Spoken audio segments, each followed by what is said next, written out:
नमस्कार, मैं हूँ संजय शर्मा। आप देख रहे हैं 4 पीएम न्यूज़ नेटवर्क। संडे का दिन है और आप दिल थाम के राजीव जी का इंतज़ार करते हैं, मुझे पता है। पूरी दुनिया भर से संडे का मेरा अलॉटमेंट होता है कि दिन भर में कम से कम 50 मेल आएँगे दुनिया के अलग-अलग देशों से कि राजीव जी का नंबर दे दो और कम से कम 20 लोगों के फ़ोन आएँगे ढूँढ-ढूँढ के मेरे को कि राजीव जी का नंबर दे दो। बहुत ज़्यादा उत्सुकता रहती है।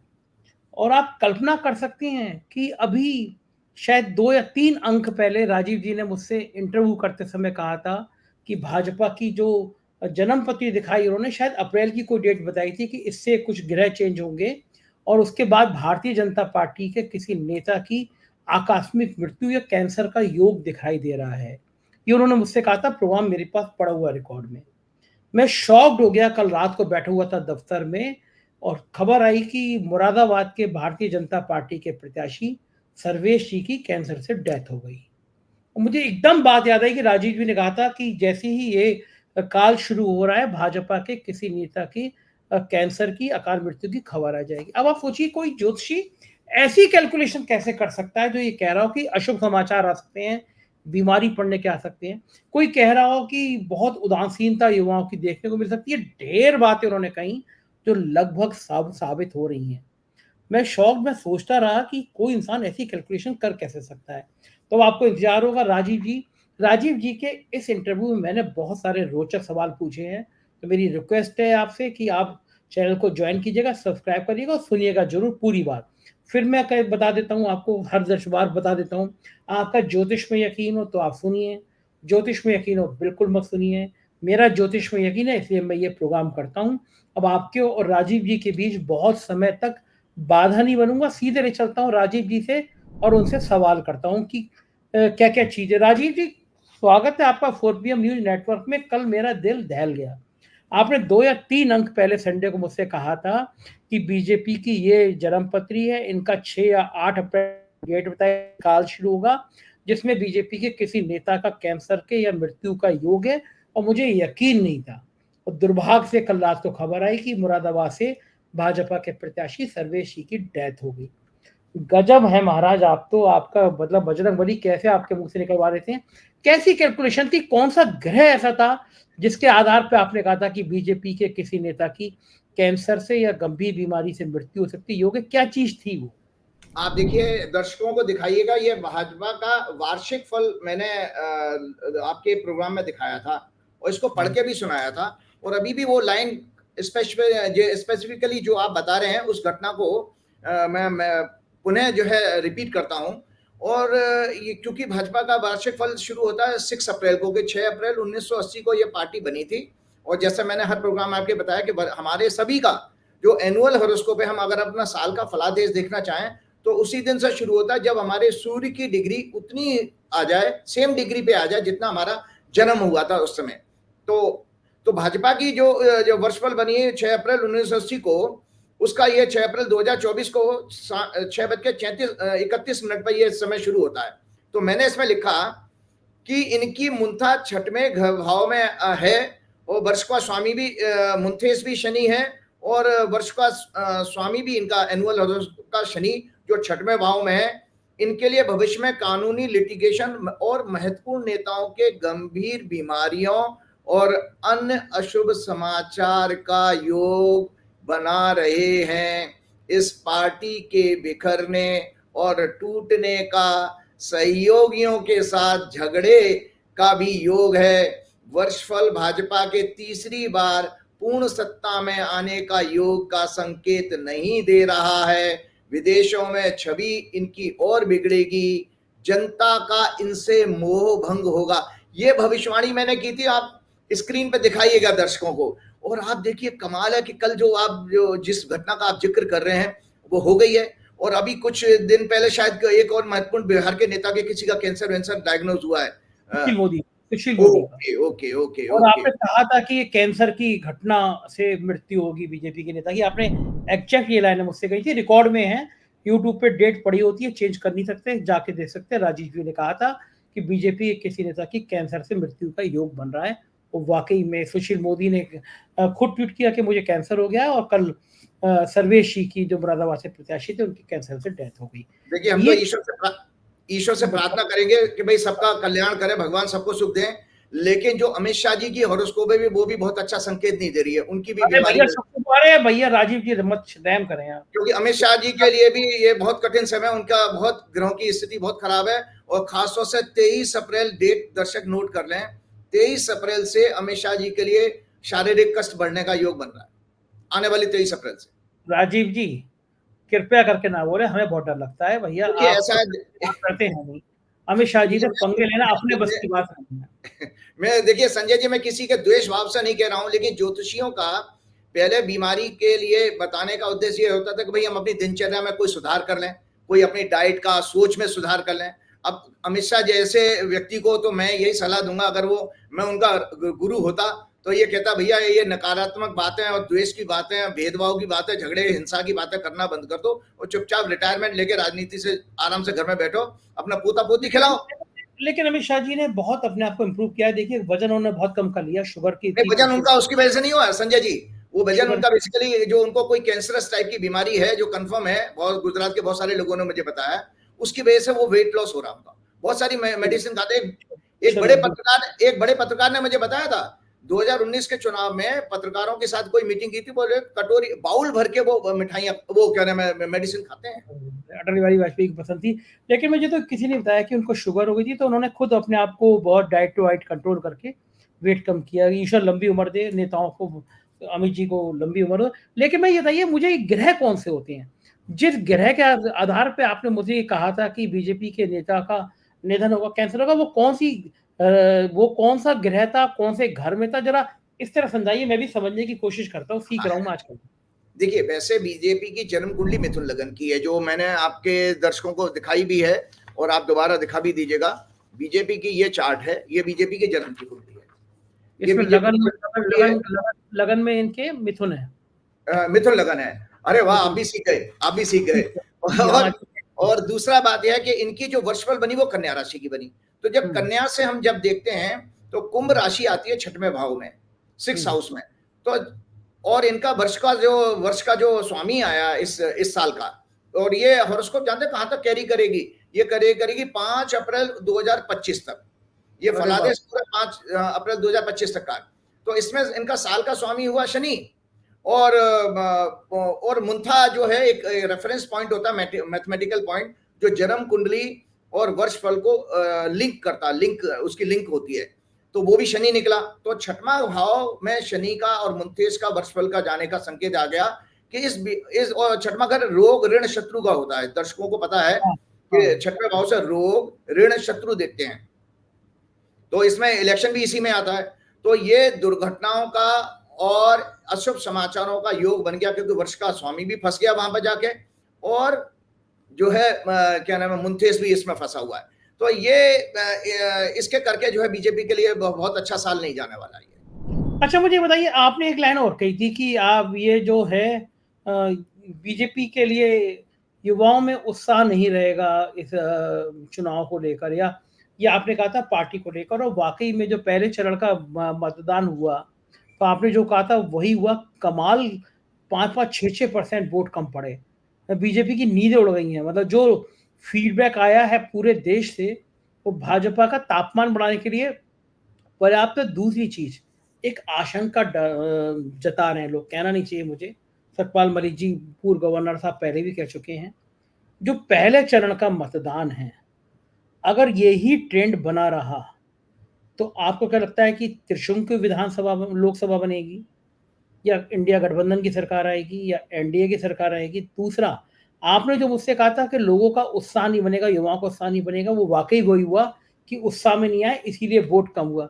तो आपने ये कैसे, आपको पता चल गया था कि वोटिंग कम होगी?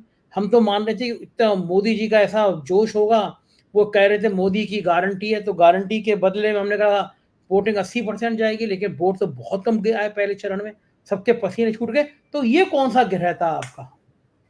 देखिए बहुत अच्छी बात आपने ये कही कि देखो, इसमें पहले तो मैं भारत की कुंडली दिखाना चाहता हूँ। भारत की ये कुंडली है, और ये भारत की कुंडली से भी देखा जाता है। इस समय गोचर में जो भारत की कुंडली दिखाई है, ट्रांजिट में बुध जो है वैदिक ज्योतिष के अनुसार युवाओं का सिग्निफिकेटर है। युवाओं को जो रिप्रेजेंट करता है, यूथ को, वो बुध करता है। तो बुध इस समय रेट्रोगेट और कंबस था जब आपका प्रथम चरण का चुनाव हुआ। तो ये ग्रह की देखिए, तो नीच की राशि में आया, डेबिलिटेटेड है बुध इस समय ट्रांजिट में। नीच की राशि बुध की होती है क्या नाम है, मीन राशि, और कन्या राशि में उच्च का होता है बुध। तो वहां पर जाकर के राहु केतु के बीच में भी फंसा हुआ है इस समय बुध। तो ग्रह की अपनी अवस्था मतलब लोएस्ट लेवल पर है। तो उसने क्या किया, युवाओं के अंदर वो जोश और वो एनर्जी गायब कर दी, उनको डिटैचमेंट हो गया, वो कंफ्यूज हो गए और इस पार्टी से वो अलग। और मजे की बात आपको बता दूं कि इसलिए भी कहा था आपके प्रोग्राम में, मैंने 2-3 प्रोग्राम पहले ही कहा था कि भाजपा के लिए ये बुध का अस्त होना और वक्री होना बहुत नुकसानदायक है, क्योंकि भाजपा की कुंडली का भाई स्वामी जो है बुध ही है। मिथुन लगन का जो लॉर्ड होता है, मिथुन और कन्या राशि का स्वामी जो है बुध होता है। तो इस बुध की कमजोरी के कारण ये प्रथम चरण और अभी भी ये दूसरे चरण तीसरे चरण तक नुकसान ही नुकसान है भाजपा के लिए, ये लगातार हाँ चरणों में। और युवा अभी भी आपके साथ इस पार्टी के साथ नहीं जुड़ेंगे। क्यों? क्योंकि युवाओं के लिए मैं आपको बताता हूँ, एक रिपोर्ट में आपको पढ़ के सुना दूं। पहला कारण तो ये हुआ कि बुध का गोचर में ट्रांजिट में कमजोर होने का संकेत है कि इस इलेक्शन से युवाओं को बहुत उम्मीद नहीं है, वो एकदम से डीएलाइनेटेड हो गए हैं। तो इसका कारण यह है, एक बहुत अच्छी रिपोर्ट आई है, एक आज के मतलब 2 दिन पहले के अखबार में टाइम्स ऑफ इंडिया में ही आया, तो मैं पढ़ के सुना देता हूं और आपके दर्शकों के लिए बहुत इंफॉर्मेशन भी है। Why people is not participating in elections of 2024, especially the new and young voters। देखिए, यंग वोटर को सबसे ज्यादा दूर क्या चीजें करती हैं? Corruption scandals, inadequate representation, weak student politics, कमजोर होप होना सिस्टम से, उनकी अगर उम्मीदें और आशाएं टूट जाए तो वो बेचारे क्या करेंगे? विरोध करें, रूठ के बैठ जाएंगे, नाराज हो जाएंगे। जैसे हमारे अपने घर में डे टू डे लाइफ में बच्चे हमारे नाराज हो जाते हैं और फिर कमरा बंद करके बैठ जाते हैं। एंड बिलीव, और उनका एक अपना belief system that their vote can not make much difference, continue to alienate the youth, युवाओं को दूर कर देता। अब आपको बीजेपी की सक्सेस स्टोरी बता देता हूं। आपको याद होगा अन्ना आंदोलन हुआ था। इस अन्ना आंदोलन के कारण ही यूथ का जो मोबिलाइजेशन हुआ था, वो उसमें लिखा यंग बोर्ड, ये लिखा गया ओनली 30%। और एक और बताते हैं, तो इस इलेक्शन में सबसे बड़ी कमजोरी क्या आई है? ये इलेक्शन कमिश्नर के लिए बहुत बड़ा चिंता का और उनके लिए सबसे बड़ा ह्यूमिलेशन है। और ऐसे व्यक्ति को तो उन्होंने कहा, सचिन तेंदुलकर को या ना किस किस एक्टर को लेके उसकी ब्रांडिंग की थी कि भाई हमारा ज्यादा से ज्यादा वोट करें। आपको पता है संजय जी, केवल अभी 18 साल के जो युवा वोटर बने, 38% लोगों ने वोट रजिस्टर कराया। इसका मतलब आया, सर्वे आया था, है ना। और इसके अलावा उसमें से बिहार जो सब जिसमें 40 सीटें हैं, यूपी जिसमें 80 सीटें हैं, दिल्ली, 3 जगह का जो आंकड़ा दिया है वो लेस देन 25% लोगों ने कराया। तो ऐसा क्यों होता है? ऐसा क्यों होता है? युवा क्यों भाग गया इस चुनाव से? तो इसलिए आया कि उसको उस सिस्टम से अब उम्मीद खत्म हो चुकी है, जिसके थ्रू उसने 2009 से अपने सपने देखे थे, जब वो करप्शन का स्कैंडल बना। और करप्शन के स्कैंडल के बाद अन्ना जी आए, अन्ना जी का जो आंदोलन चला, उसमें एक आप पार्टी का जन्म हुआ और उस पार्टी जो स्टेट लेवल पे आप पार्टी को फायदा हुआ और नेशनल लेवल पर बीजेपी को सीधा सीधा फायदा हुआ। मैं आपको बता देता हूं कि याद रहे 2024 में व्हेन यंग वोटर्स स्वयं both boost in and to give BJP absolute majority overall votes polled by BJP 18 से 25 वर्ष के बीच में बीजेपी को 2% हायर देन नेशनल एवरेज मिला था वोट जो है 2024 में। उसके बाद लिखा है कि in the case of BJP it was 3% more than it was the general vote से 3% ज्यादा था ये। और ये ट्रेंड 2019 तक कंटिन्यू रहा है।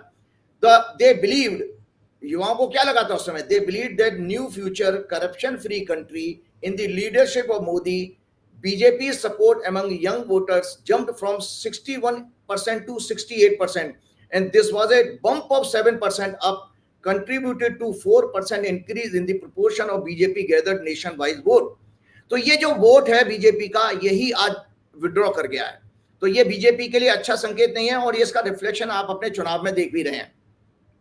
और जो इलेक्शन कमीशन के ऊपर ये इसमें क्यों सक्सेस नहीं मिली, क्योंकि इलेक्शन कमीशन एक सेकंड, ये ग्रह कौन सा था, किसकी वजह से उदासीनता थी, कौन सा? मरकरी मरकरी मरकरी मरकरी अंग्रेजी में मरकरी कहते हैं बुध। हाँ, तो कौन से हाउस में था जिसकी वजह से नुकसान हुआ?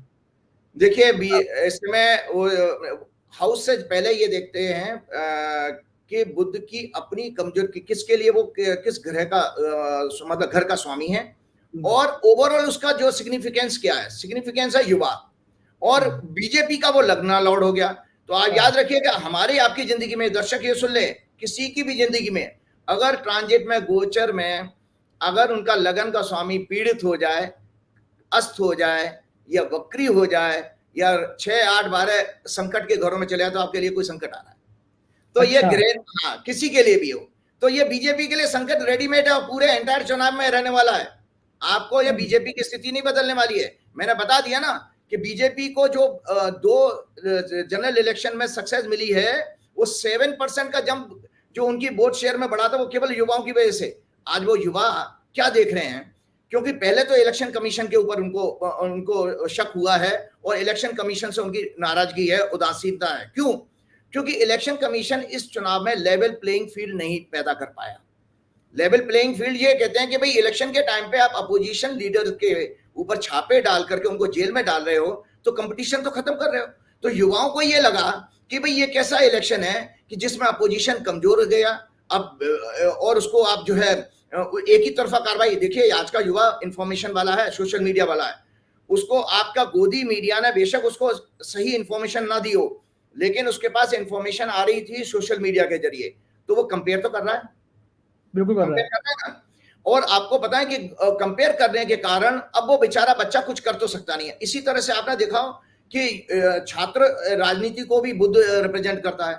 आपके यूनिवर्सिटीज में क्या हुआ, आरएसएस के लोग घुसेड़ दिए, आपने भगवा झंडे वाले घुसेड़ दिए। फिर युवाओं को क्या लगता है, देखिए हमारे आपके बच्चे आज एक अलग जनरेशन हो चुकी है, जनरेशन गैप है संजय जी। ये बच्चे जो है अपनी फ्रीडम चाहते हैं, वो अपनी लाइफ जीना चाहते हैं। उनके क्या वो खा रहे हैं, क्या पी रहे हैं, क्या पहन रहे हैं, कहाँ जा रहे हैं, किससे मिले। अगर मोदी जी जैसे व्यक्ति हर चैनल में ये कहने लगे, हर इलेक्शन रैली में, कि ये नॉनवेज खा रहा है, ये ऐसे कपड़े पहन रहा है, ये जालीदार टोपी पहन रहा है, वो काले कपड़े पहन रहा है, ये विषय पॉलिटिक्स के नहीं है। पॉलिटिक्स किस लिए? डेमोक्रेसी का मतलब ये था, डेमोक्रेसी इसलिए बनी थी कि पब्लिक राजा होगी और पब्लिक अपनी सुविधा के लिए एक गवर्नमेंट को सिलेक्ट करेगी। अक्रॉस द ग्लोब हो रहा है ये भाई साहब। आपको पता, आपका युवा इतना डीमोटिवेटेड हो चुका है, उसके अंदर से मोटिवेशन खत्म हो गया है। मोटिवेशन इसीलिए खत्म हो गया है, अब मोदी जी के ऊपर उन्होंने भरोसा किया। मोदी जी के जो बातें जो उन्होंने की थी कि 2 करोड़ नौकरी हर साल मिलेंगी, बुलेट ट्रेन और 15-15 लाख खाते में, ये जितने भी आज क्या युवा कंपेयर कर रहा है उसको कि मिला क्या हमको उसको। और इसके बाद 45 साल में सबसे ज्यादा बीमारी हो गई। अभी CSDS के सर्वे ने बताया कि भाई कि उसमें तो 83% आपके 30 साल से नीचे के युवाओं में बेरोजगारी है। तो उसका भविष्य तो ब्लीक है, उसका भविष्य के अंदर सामने अंधकार नजर आ रहा है युवाओं को, तो वो क्यों वोट करने जाएगा। फिर आज आप देखते हैं कि जब आपके 1977 में जयप्रकाश नारायण की क्या ताकत थी भाई साहब सत्ता को पलटने में? केवल युवा। तो उस समय युवा ये देखता था कि मैं प्रदर्शन कर सकता हूं, मेरे को सरकार की पॉलिसी पसंद नहीं आ रही, मैं एजिटेशन कर सकता हूं, प्रदर्शन कर सकता हूं। और आज क्या हो रहा है, बेचारे युवा अगर कोई प्रोटेस्ट करें तो आप उनको लाठी डंडे मरवा देते हो। ये आपने JNU का, जामिया का इंसिडेंट याद होगा, कैसे हॉस्टल में घुस के पुलिस वालों ने डंडे मारे हैं। तो उस युवा को ये लगने लगा कि मेरा देश ही नहीं है, मेरी सरकार ही नहीं है। अब वो कर क्या सकता है? देखिए वो आपसे लड़ नहीं सकता, तो वो इतना तो कर सकता है, वो घर में जाकर के बैठ जाएगा। तो आपको मैं बता देता हूं कि ये कारण है आज इन युवाओं में। देखिए आज इन युवाओं की भावनाओं को बहुत बुरी तरह से चोट पहुंची है, जब वे शरीर और विचारों से, मैं आज बहुत बड़ी बात कह रहा हूं, शरीर और विचारों से बूढ़े हो चुके मोदी, मेरे दर्शक मैं दोबारा रिकॉर्ड कर रहा हूं, शरीर से भी बूढ़े हैं मोदी और विचारों से भी बूढ़े हैं। क्यों विचारों से बूढ़े हैं? कि अभी भी वो 70 साल को कोस रहे हैं, अभी भी वो कह रहे हैं 10 साल से सत्ता में आप बैठे हो, और आप बार बार कह रहे हो कि विपक्ष ये कर रहा है, विपक्ष मुझे गाली दे रहा है, या पीछे की गवर्नमेंट ने ऐसा किया। तो पास में क्यों जीरो भैया? 10 साल से तो सारा एडमिनिस्ट्रेशन आपके पास है। वो राजीव जी, या तो वो पास्ट में जीते हैं 30 साल पुराने, या फिर अगली 30 साल की बातें करते हैं कि हाँ, 2047 तक ऐसा हो जाएगा। अभी मतलब वर्तमान की बात नहीं करते वो।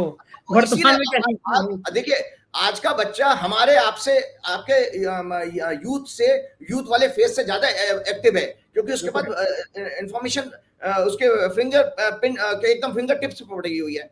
तो वो कंपेयर कर लेता है ना कि यार ये कैसा आदमी है, ये तो 10 साल से सत्ता में तो ये बैठा है, और दूसरों को कह रहा है कि ये मुझे तंग कर रहे हैं, ये कैसा है। तो उसमें लिखा 10 साल से सत्ता में रहने के बाद भी विचारों और शरीर से बूढ़े हो चुके मोदी कांग्रेस और पिछली सरकार को हमेशा कोसते हुए सुनते हैं। जब वो सुन रहा है युवा, जब वे यूट्यूब या अन्य सोशल मीडिया से प्लेटफॉर्म से मोदी के दिल्ली में सत्ता से आने से पहले के भाषणों को सुनते हैं, उन्हें इनमें विरोधाभास नजर आता है बच्चों को, कि मोदी जब दिल्ली आने से पहले क्या करते थे कि रुपया भाइयों बहनों ये होगा, और जो है पेट्रोल 35 रुपए हो जाएगा। सब बच्चे कंपेयर कर रहे हैं आज।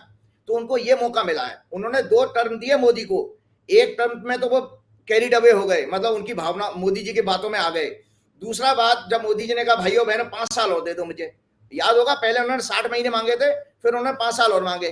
तो आज की युवाओं ने यह सोचा चलो यार 5 साल और दिए, लेकिन अब तो अति हो गई ना। अब आपने तो ये किया कि आपने 150 सांसदों को बर्खास्त कर दिया, आप किसी की नहीं सुन रहे हो। बच्चे प्रोटेस्ट करते हैं, लड़कियां प्रोटेस्ट करती हैं, स्पोर्ट्समैन जिनको आप घर में बुला करके कभी सम्मानित करते हो, और जब वो प्रोटेस्ट करें, और प्रोटेस्ट भी किस चीज के लिए, उनके ऊपर जो सेक्स क्राइम हो रहा था उसका प्रोटेस्ट किया था, आपने उनको सड़क पर घसीटा। और उसके बाद मोदी जी इस पर बात ही नहीं करते हैं। मोदी जी मणिपुर जाते थे। साक्षी मलिक का नाम दुनिया के सबसे प्रतिष्ठित लोगों की मैं सूची में आ गया। भाई आपको पता है, स्पोर्ट्स फैकल्टी भी आपको जानकारी के लिए बहुत बताते हैं, वैदिक ज्योतिष में स्पोर्ट्स भी बुध से देखा जाता है, मरकरी से। अच्छा, ओके। हाँ, तो बच्चों के जो रोल मॉडल होते हैं वो स्पोर्ट्समैन जो होते हैं वो भी मरकरी ही है। तो ये पूरा का पूरा प्रभाव बुध का आ रहा है आपके आज के डिस्कशन में। तो अब आप मैं बता रहा हूं कि अब इनमें विरोधाभास नजर आता है बच्चों को। जब लगता है कि मोदी पहले क्या कहते थे आने से पहले, अब क्या है, तो एक कॉन्ट्रडिक्शन है। उनको महसूस होने लगा है कि ये आदमी पनौती है हमारे लिए। बच्चों को ये महसूस हो गया ये पनौती है, ये हमारे लिए रोजगार नहीं दे सकता, ये कॉर्पोरेट का दलाल है, और इसके इलेक्टोरल बॉन्ड के जो दुनिया का सबसे बड़ा क्या नाम है किसी सरकारी भ्रष्टाचार का स्कैंडल बनेगा भाई साहब, इसमें बुक्स लिखी जाएंगी उसका। जब आपने ये भी पहले कह दिया था कि एक बहुत बड़ा भ्रष्टाचार सामने आने वाला है। जी बिल्कुल, आपने ये मुझे याद आया कि ये भ्रष्टाचार, बिल्कुल बिल्कुल। तो ये भ्रष्टाचार का स्कैंडल आने के बाद उनके रहे से पानी, जो उम्मीदों पे पानी फिर गया। यही कारण है कि इसमें युवा जो है अब इनको इनके साथ नहीं रहने वाला है। क्यों? क्योंकि इन्होंने देखा ये व्यक्तिगत खान पान, किस तरह के कपड़े पहनते हैं, कहाँ जाना कहाँ नहीं जाना, नाना प्रकार के भेदभाव करने वाले व्यक्तिगत विषयों को चुनावी सभाओं में उठाकर इन यंग्स को डिमोटिवेट करते हैं। एक और आपको बात बता देता हूं, across the globe Sanjay ji, आज युवाओं के पास मोटिवेशनल कोई लीडर नहीं है। युवा को जानते हैं, आपको हमारी आपकी यूथ में भी चाहिए था कोई हमको मोटिवेट कर दे। हम टैलेंट तो है ही, एनर्जी भी है हमारे अंदर, हमको कोई एक आशा दे दे तो बच्चे बहुत अच्छा कर सकते हैं। पूरी दुनिया में आशा खत्म हो गई है बच्चों के सामने। यही रीजन है कि यंग जनरेशन में आज बहुत बड़ा सोशल कॉज है कि सुसाइड की टेंडेंसी बढ़ती जा रही है। उनके जब जरा से सपने टूटते हैं वो अपने आप को तुरंत मार लेते हैं। और ये जितने भी पेरेंट्स हैं जो मोदी को और मोदी की भाजपा के भक्त हैं, ये सुन लें कि आप अपने बच्चों के लिए वो कुआं खोद रहे हो, वो अंधकार की खाई खोद रहे हो, इनको सपोर्ट करके इनको तो आप डंडा मार के बाहर भगाइए, क्योंकि ये देश को बर्बाद कर रहे हैं, आपके बच्चों को खराब कर रहे हैं। मुझे बताइए राजीव जी, सतपाल मलिक जी ने कहा था कि कुछ भी कर सकते हैं ये। मैं उन शब्दों में जाना नहीं चाहता व्याख्या में, लेकिन आपने बताया कि दूसरा तीसरा चरण खराब हो रहा है। सत्ता अगर चाहती हुई दिखेगी तो लोगों में डर यह है कि फिर मोदी जी कुछ भी कर सकते हैं, सीमाओं पे कुछ कर सकते हैं, इमरजेंसी जैसी, नॉट इमरजेंसी लेकिन कोई और चीज कर सकते हैं, देश में कहीं कम्युनल टेंशन बहुत बड़ी हो सकती है, चुनाव मैनेज करने के लिए क्या ऐसे भी कोई योग बन रहे हैं कि अचानक कोई अनिष्ट की कोशिश की जाए कराने की। समझ रहे होंगे मैं उन शब्दों को बोलना नहीं चाहता क्योंकि मैं समझ गया। देखिए ऐसा है, पहली बात तो ये है कि इनकी नेचर तो मैंने पहले आपने सारे प्रोग्राम में भाजपा की कुंडली बताते हुए बताया कि किसी भी हद के नीच से नीच हथकंडा अपना सकते हैं, नीच से नीच हथकंडा अपना सकते हैं। लेकिन मैंने एक प्रोग्राम में, पिछले प्रोग्राम में दिखाया भी था कि 1977 में भी बृहस्पति टॉरस राशि में था, मतलब भारत की कुंडली के लगन में आ गया था। और बृहस्पति विवेक और ज्ञान का कारक है। इस समय भी 1 मई को आ रहा है, तो इनकी ये चल नहीं पाएगी, करेंगे तो सही। और आपको एक कुंडली और दिखाता हूं कि जो ये मंगल अभी 23 तारीख को, हम आज 21 तारीख को प्रोग्राम कर रहे हैं, 2 दिन बाद मंगल राशि बदल रहा है। और अच्छा। मंगल जो है, हाँ, मंगल राशि बदल रहा है, 45 दिन का गोचर है ये। और इसमें मंगल जो है बुध के साथ होगा, राहु केतु के साथ, और शुक्र भी यहाँ पर मौजूद है। मंगल हिंसा का कारक है। मंगल जो है पुलिस का भी कारक है। ये डंडे बरसाने का काम और चुनावी हिंसा भी इसमें आ रही है। अभी चुनावी हिंसा पहले चरण में भी थोड़ी बहुत हुई थी, कि मणिपुर में भी हुई थी। और मजे की बात देखो, मेघालय में तो 4 लाख से या 6 लाख वोटर ही नहीं आए वोट डालने के लिए। कितना बड़ा इलेक्शन कमिश्नर के ऊपर तमाचा है। और 8-8, 9-9% राजस्थान में, उत्तराखंड में, और कहां पर वोटिंग परसेंटेज हुई है कम। ये सब संकेत दे रहा है कि ये हंग लोकसभा की तरफ जा रही है। मैंने आपके पिछले प्रोग्राम में भी कहा था कि किसी पार्टी को मेजोरिटी नहीं मिलेगी, क्योंकि बीजेपी सत्ता में वापस नहीं आएगी। और इतनी लो परसेंटेज पे आप ये मान के मोदी जी का वो 400 पार का नारा तो खत्म हो चुका है। क्योंकि वो युवा, देखिए, युवा ने आपको जिताया था। सच मान ले, आपके प्रोग्राम में मैं कह रहा हूं, केवल यूथ पावर के कारण मोदी जी 2014 में सत्ता में आए थे। 2019 तक बच्चों ने आपके ऊपर भरोसा किया। अब उनका भरोसा टूट चुका है। वो अब आपसे कह रहे हैं कि भाई अतिथि तुम कब जाओगे, कि मोदी जी अब तुम कब जाओगे। एक पिक्चर आई थी ना, तो अब सारा देश ये कह रहा है।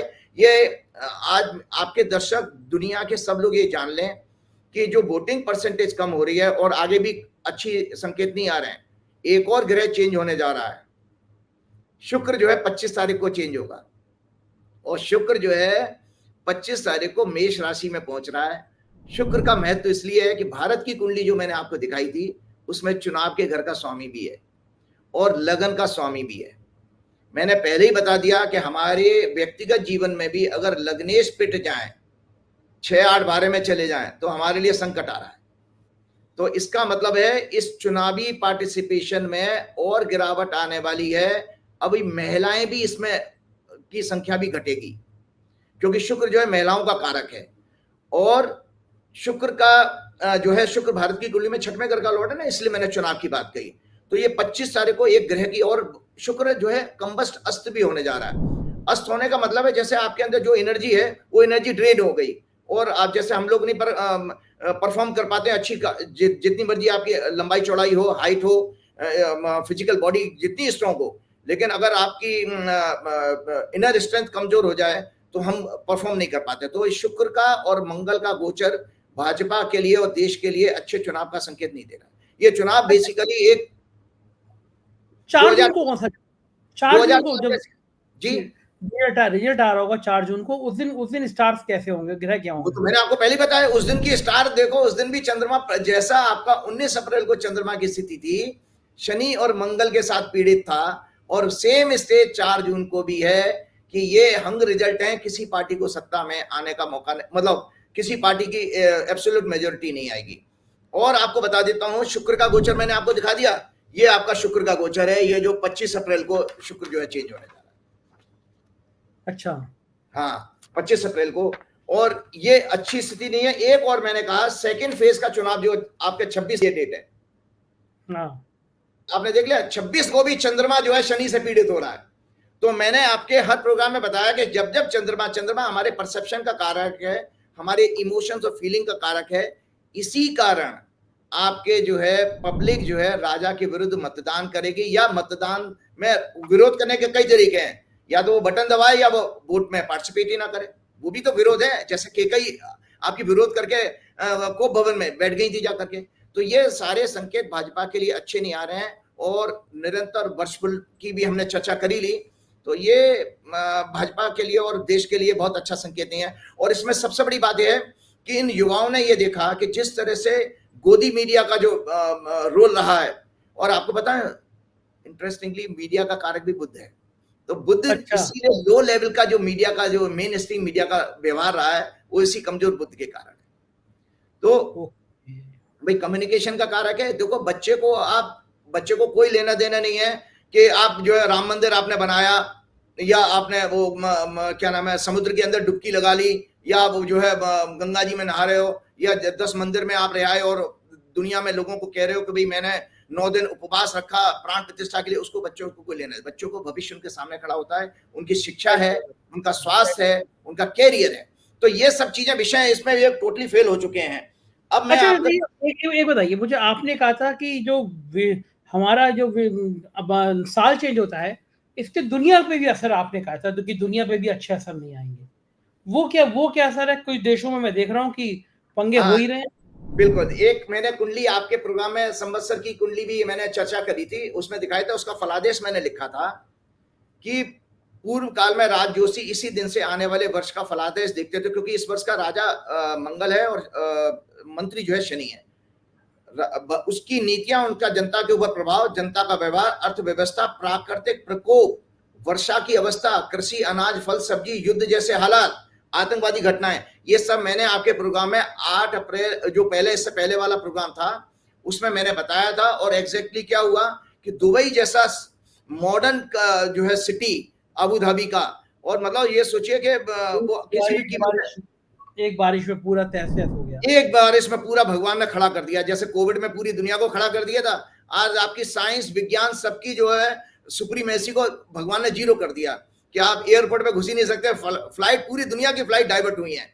इसके अलावा एक घटना और इंटरनेशनल लेवल पर हुई कि ईरान के ने जो है इतनी सारी मिसाइल दागी इजराइल के ऊपर, तो ये कॉन्फ्लिक्ट वहां पर भी आया कि युद्ध जैसे हालत। तो ज्योतिष कितनी एक्यूरेट साइंस है, हम इसी से अंदाजा लगा सकते हैं। एक चीज और मैंने आपके प्रोग्राम में, पिछले प्रोग्राम में शेयर की थी कि भारत, देखो युवा क्यों बेचारा क्या नाम है न्यूट्रल हो गया या उसका डिमोटिवेट हो गया कि भारत जो है हैप्पीनेस इंडेक्स में 126वें नंबर पर है दुनिया। हम तो पाकिस्तान से भी नीचे आ गए। हम पाकिस्तान, बांग्लादेश और नेपाल से भी नीचे हैं।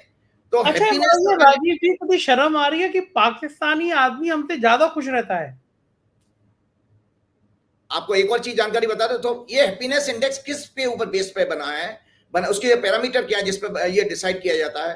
वो है कि individuals of life satisfaction, life का उसका सेटिस्फेक्शन क्या है, as well as GDP per capita income. GDP के हिसाब से मेरी आमदनी महीने की कितनी है, जो भारत में लोएस्ट है वर्ल्ड में।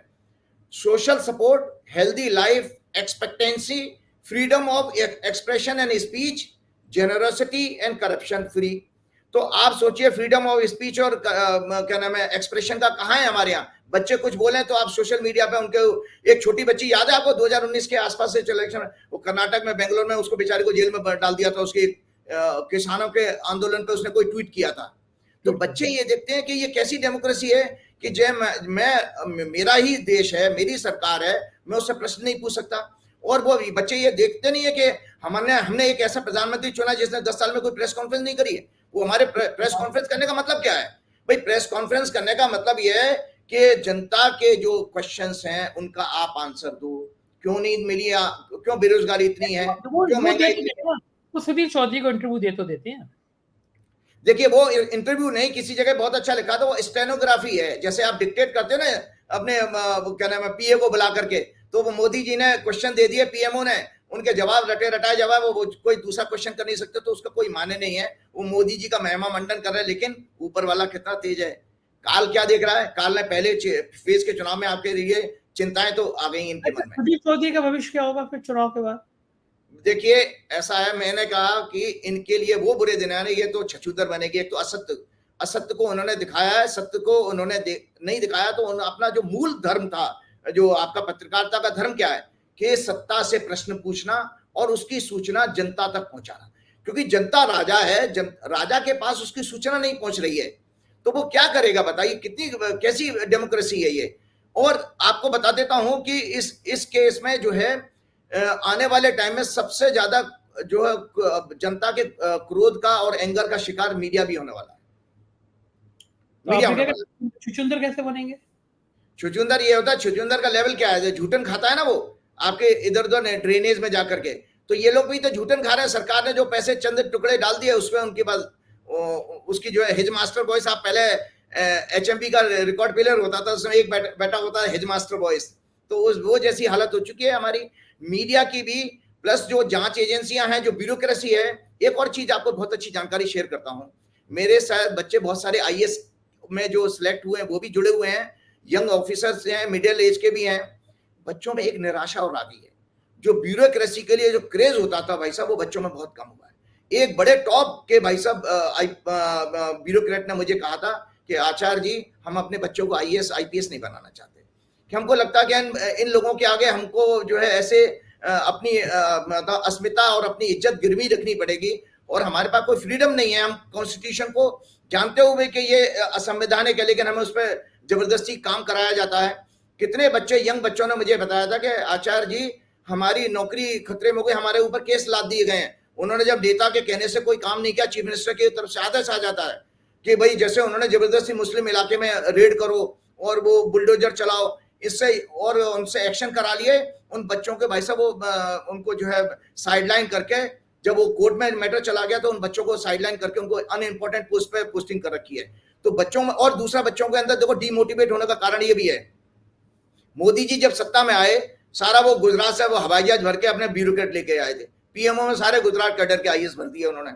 उसके बाद जितने भी अभी सत्ता में प्राइम पोजीशन पर हैं केंद्र में, आप जानते हैं, चाहे वो प्लानिंग कमीशन हो, चाहे पीएमओ हो, चाहे वो कैबिनेट सेक्रेटरी हो, सबको आपने रिटायरमेंट दे देकर 2-2, 5-5 साल का आपने जो है एक्सटेंशन दे रखा है।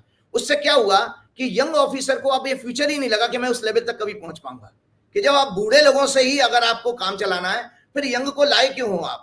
तो यंग के अंदर वहां से भी फ्यूचर खत्म हो गया है कि ये सरकार बेसिकली अपने चमचों को आगे बढ़ाती है, और इसने पूरे सिस्टम को, पूरे कॉन्स्टिट्यूशन के सारे जो है ब्रांचेज हैं उनको बिल्कुल डिमीन किया है, उनको नष्ट किया है। ये बच्चों को पसंद नहीं आ रहा है। यही कारण है कि बच्चा इस चुनाव से भाग रहा है और इस चुनाव में पार्टिसिपेट नहीं कर रहा है।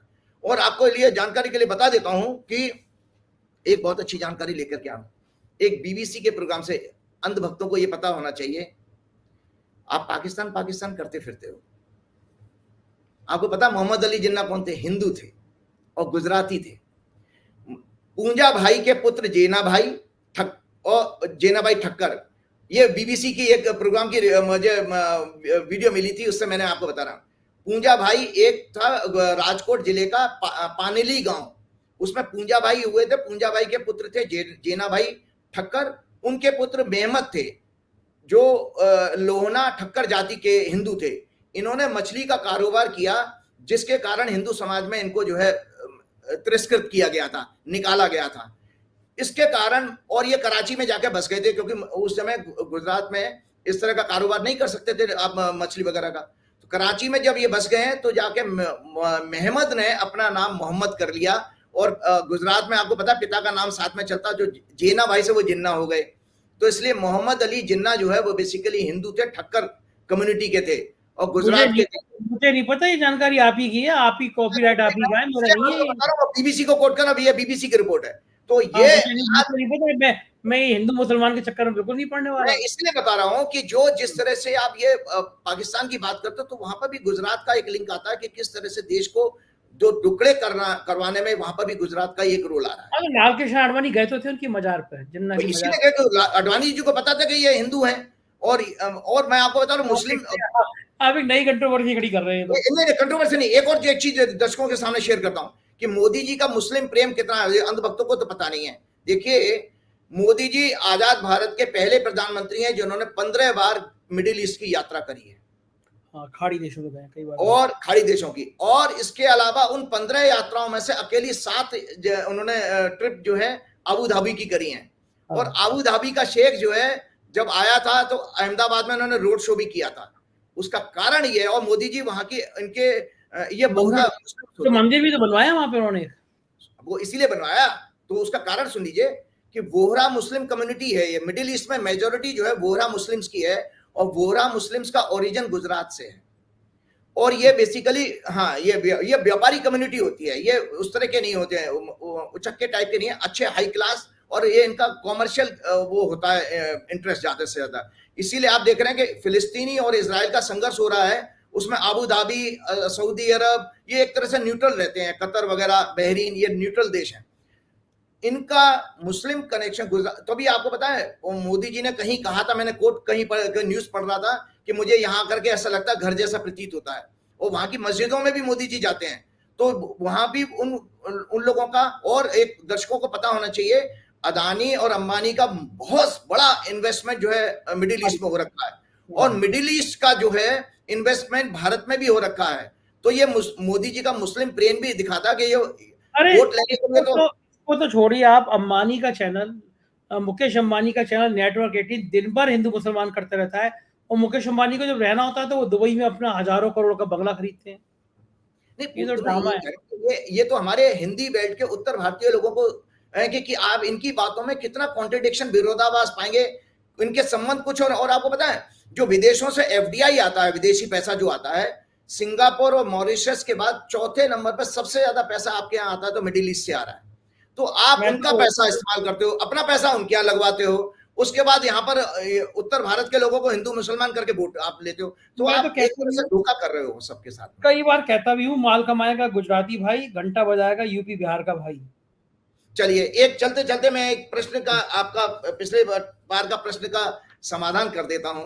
आपने मेरे से, मेरी जिम्मेदारी भी थी, क्योंकि उस प्रोग्राम को लंबा हो रहा था, ज्यादा नहीं 5-7 मिनट में मैं खत्म करता हूं, कि वो लंबा हो गया था प्रोग्राम, तो मैं आज का प्रोग्राम लंबा नहीं होना देना चाहता।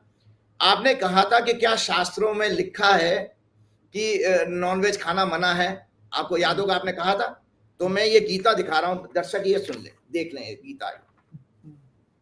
इसमें 7वें अध्याय में भगवान जो कहते हैं कि आयु को बढ़ाने वाला, आयु, बुद्धि, बल, आरोग्य, सुख और प्रीति को बढ़ाने वाला, हैप्पीनेस, प्रीति मतलब हैप्पीनेस, रसयुक्त, चिकने और स्थिर रहने वाले तथा स्वाव से प्रिय, मन को प्रिय ऐसे आहार अर्थात भोजन करने के पदार्थ सात्विक पुरुष को प्रिय होते हैं।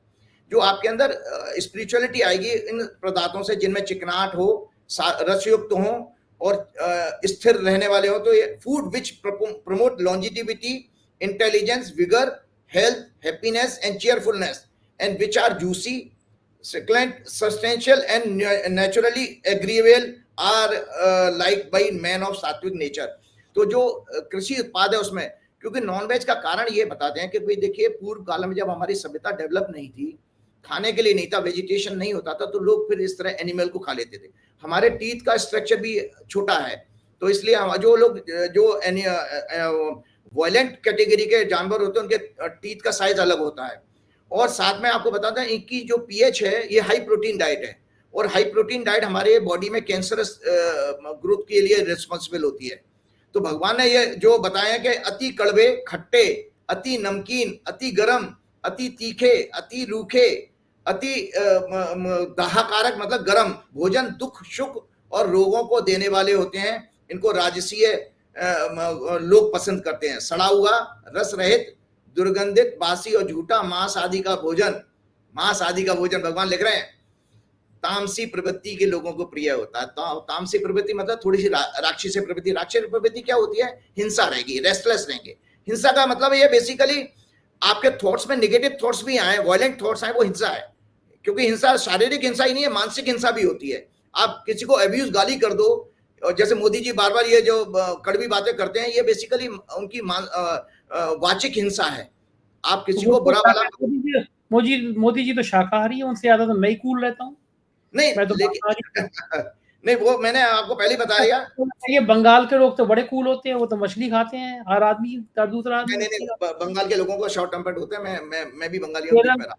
केरल हाँ, लेकिन ऐसा है ना, वो एक फूड जो है बेसिकली आपकी, चूंकि एनर्जी का सोर्स बॉडी किससे बनती है? फूड से बनती है, एनर्जी का सोर्स है ना। और फूड में जैसा भाव होगा, कभी आपको देखना है, मैंने ये पर्सनली लोगों को बता देता हूँ, आपके दर्शक कभी ऑब्जर्व करें, कभी जो चिकन जा रहे होते हैं गाड़ी में, आप देखो उनके फेस को देखो, जब वो गाड़ी में जा रहा हो, पीछे आपकी गाड़ी, आप इमोशनल लोचा कर रहे हैं, ये है उसमें आप देखो इनका फील नीचे चला जाता है, उनको एहसास होता है कि अब हम कटने वाले हैं। और अच्छा, अगर वो आप मुझे करोड़ों मुर्गे कटते हैं रोज, अगर वो नहीं करेंगे तो धरती पे ये जो संतुलन है ना, मुर्गे ही मुर्गे नजर आएंगे हर तरफ। ये भी नहीं, संतुलन नहीं। आप वो संतुलन हमारा आपका सब्जेक्ट नहीं है। संतुलन बेसिकली नेचर करती है। आपने देखा कि दुबई को खड़ा कर दिया, संतुलन नेचर ने किया था। जब पूरी कोविड के पीरियड में सारी दुनिया को खड़ा कर दिया, आपके हवाई जहाज सब बंद कर दिए, तो वो आपका सब्जेक्ट नहीं है। आपका सब्जेक्ट आपसे रिलेटेड ही है। तो भगवान ने एक स्वस्थ रहने के लिए जो एक अच्छा, मूल मंत्र दिया है। वो जो समुद्र में निकली थी जो मदरा, तो दारू पीना भी बुरा होता है? नहीं नहीं, मदरा नहीं थी, देखिए वो मदरा नहीं निकली है, सोमरस कहा गया है उसको, अमृत था वो। सोमरस का मतलब ये भी गलत इंटरप्रिटेशन आपके, इतना भ्रम भाई साहब धर्मशास्त्र में फैला रखा है। सोम का मतलब है औषधि, सोम का मतलब, सोम चंद्रमा से माना गया, चंद्रमा का नाम है सोम, और सोम का मतलब, और चंद्रमा आपको पता है मेडिसिनल वैल्यू जो है आपकी मून की लाइट से इंप्रूव होती है दवाइयों में, इसीलिए पूर्व काल में वैद्य लोग पूर्णमासी से को दवाइयां दिया करते थे। अमावस्या से मतलब शुक्ल पक्ष में दवाई ओपन एरिया में रखी जाती थी मून लाइट में, और उसका डिस्ट्रीब्यूशन पूर्णमासी को होता था, क्योंकि और मेडिसिनल कई जगह पढ़ते थे कि इंद्र के दरबार में अप्सराएं नाच नृत्य कर रही हैं, मदरा पान हो रहा है, वो सब क्या है? नहीं देखिए, वो मदरा तो वहाँ एक फ्रूट जूस को फर्मेंटेशन से बनती है। मन में हो गया, आपके मन में आ गया तो आप मदरा को फ्रूट कह देंगे और अप्सराओं को आप कुछ और कह देंगे। जब उसमें तो लिखा होता है नहीं ना, वो बात नहीं है। इंद्र के दरबार में अप्सराएं नृत्य कर रही हैं, मदरा हो रही है, तो वो इंद्र जी भी तो एक बिल्कुल एक तरह का आज का डिस्को थिएटर हो गया, मतलब वो भी उस तरह की चीज होगी ना। आपने मेरे से प्रश्न किया था कि शास्त्रों में क्या लिखा, तो मैंने गीता जैसे ग्रंथ को कोट किया, अगली बार मुझे इसका बताइएगा, अगली बार मुझे व्याख्या से बताइएगा इंद्र के दरबार के जिक्र करेंगे। चैप्टर 17 के 10वें श्लोक में भगवान ने कहा कि मांसाहारी भोजन तामसी भोजन कहा गया। अब मैं एक वर्क लाइफ बैलेंस को, जो हेल्थ के लिए बहुत अच्छा एक श्लोक भगवान ने कहा चैप्टर 6 में, चैप्टर 6 के श्लोक नंबर 17 में, युक्ताहार विहारस्य युक्त चेष्टसु कर्मसु युक्त स्वप्नावबोधस्य योगो भवति दुःखः।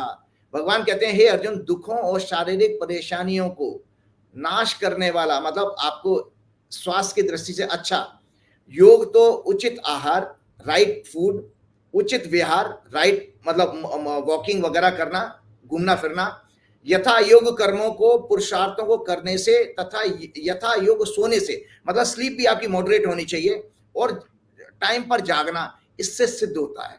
तो योग का अर्थ मतलब ये क्या गया है, बेसिकली जब आपकी शरीर का योग नेचर से होगा, प्रकृति से, तो अच्छा योग माना गया, और मन का योग जब परमात्मा से होगा तो वही, और देवता चित्त न धरई हनुमत से ही सब सुख करई। जय श्री राम, जय हनुमान। बहुत बहुत शुक्रिया राजीव जी, आपने तक कीमती समय दिया, आभार। ये थे राजीव जी, और इस बार बड़े काम की बातें बताई इन्होंने कि लोकसभा हंग हो सकती है, मतलब किसी भी पार्टी को पूरा बहुमत नहीं मिलेगा, ना एनडीए को ना इंडिया को। क्या सीन बनेगा, आने वाला वक्त होगा। ईश्वर अमित शाह जी का स्वास्थ्य और अच्छा रखे, लेकिन राजीव जी कह रहे हैं 23 तारीख के बाद उनके स्वास्थ्य में कुछ गिरावट हो सकती है। आपकी राय का इंतजार करूंगा। कैसी लगी बातचीत बताइएगा जरूर। शुक्रिया, थैंक यू।